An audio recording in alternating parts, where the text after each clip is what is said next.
Sewing always called to me from the time I was a little bitty girl. I was 5 or 6 years old, and I was very sick that winter, and they wouldn't let me out of bed for weeks and weeks and weeks. And I was a real pain in the patootie because I cried and whined and fussed about everything and everybody while they made me stay in bed. And Mrs. Burgess had come to stay with me, and she said, "Wilma Ellen, what is wrong with you?" "I don't know." And she said, "I do. You're bored." And so she went and got some fabric that she had that was printed, and she sat on the edge of the bed with me, and she got needle and thread and thimble, and insisted I use the thimble, and taught me to embroidery. Now, how old were you? I was 5 or 6. And as it turned out, I had quite the talent for embroidery because I could make pretty little stitches. So this winter I was 9, Mrs. Edith Hall was teaching a 4-H class that lasted 5 or 6 weeks in sewing. And I took the class and I made a tea towel and a pot holder and a pillow slip, and I embroidered the pillow slip, and I thought this was really great. And so I went home and I told Mama, I said, "Mama, I want to really learn how to sew." "Well, honey, what do you want to sew?" "I want to make myself a dress." "A dress?" "Yeah." So, being Mama and believing I could do anything I wanted to if I tried hard enough, she went to the store. Sanfords Emporium had patterns. She bought an advanced pattern. An advanced pattern was one of those that most of you've never heard of, but you held it up to the light and it had B or A or C punched in little holes so you could tell what piece it was, and it didn't have markings on the pattern. It had holes to show you where the darts were. It had holes to show you where you matched the seams. And so it was just a clear piece of paper with holes in it. So you had to take the pattern guide, which was printed, and these pieces and match them up. Now, Mother said I don't have real sewing equipment, but she showed me how to use her sewing machine. It was a 1902 or before Wheeler Wilson treadle model machine. And she put it in the middle of the living room floor, and she got me a chair with a pillow to get me up high enough, but I had long legs so I could pedal it because you did this to give it power. She lent me her best straight edge scissors. She bought me the pattern and the material at Sanfords Emporium, and she said, "Have at it." I remember the dress well. The pattern was fairly simple in that it had a V-neck, but that it was bound, and it had short sleeves that had a little place that came up here. It had what they called a 4-gorge skirt, and it was fitted, and it was supposed to have a zipper down the side. And Mother bought me a zipper. And I worked on that dress, and I worked on that dress, and I got it all made down to the zipper. But this machine was built before 1902 or in 1902, and people didn't use zippers in those days, and it didn't have a zipper foot. And I had read how to put in a zipper, but I couldn't figure out how to do it without a zipper foot, so I just sewed it up the side, and I was such a skinny little runt that I could actually just wiggle into it. But it was way too big around the middle because I used to have a small middle. I got over that.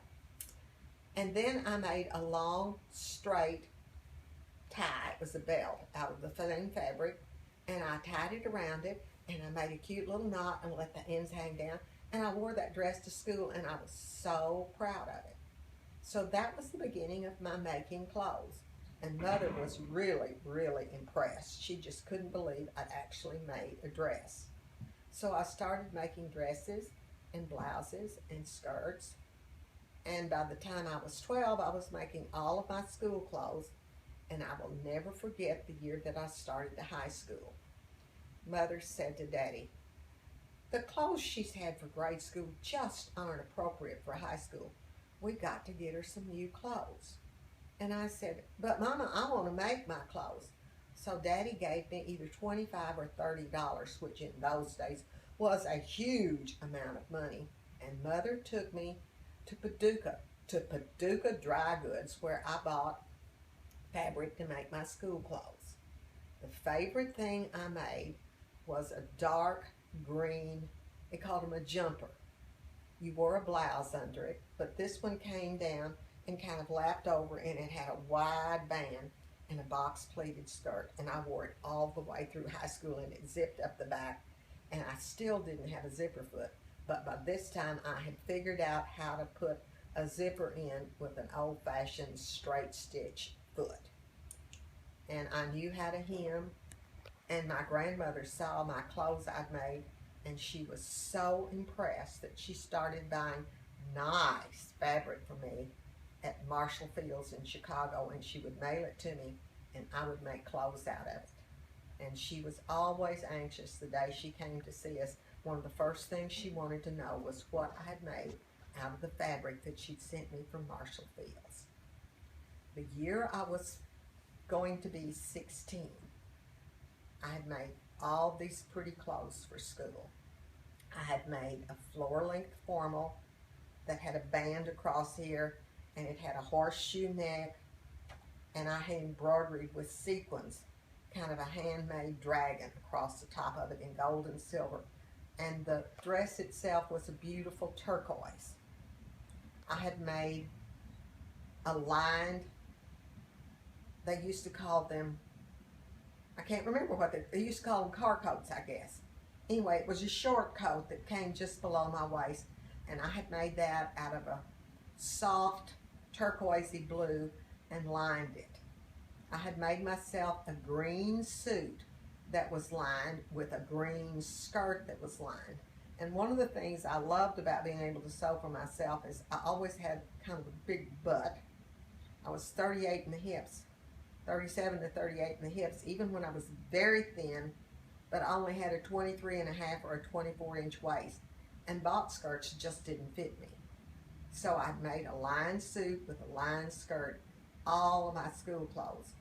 And Dad had said for a long time that if I would learn to sew, that he would buy me an electric sewing machine. So right before school started that year, I brought out all the things I'd made all summer, and I started showing them to Daddy. And his eyes got kind of big, and he said, "You made all of these this summer?" And he looked them over, and he turned them inside. But this time I had a pair of pinking shears that I'd gotten for Christmas, so they looked really neat.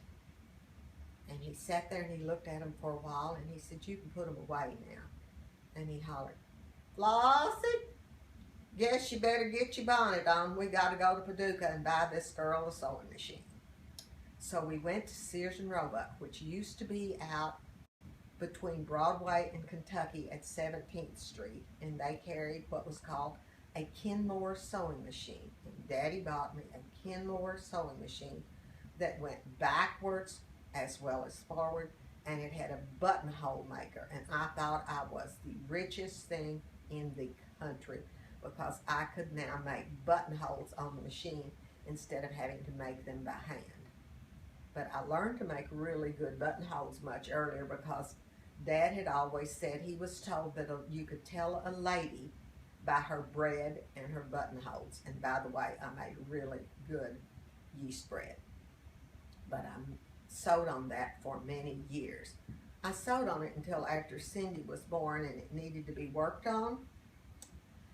And my husband, Jim Williams, didn't think that it needed to go to the shop. And he said, "Oh, there's nothing wrong with this machine that a good oiling won't fix." And I said, "But Jimmy, the instruction book says do not oil.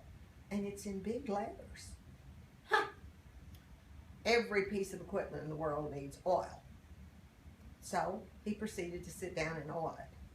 Well, the trick was it didn't have metal gears. It had nylon gears. And when he hit oil, those nylon gears with oil, they swelled, and it never sewed another stitch.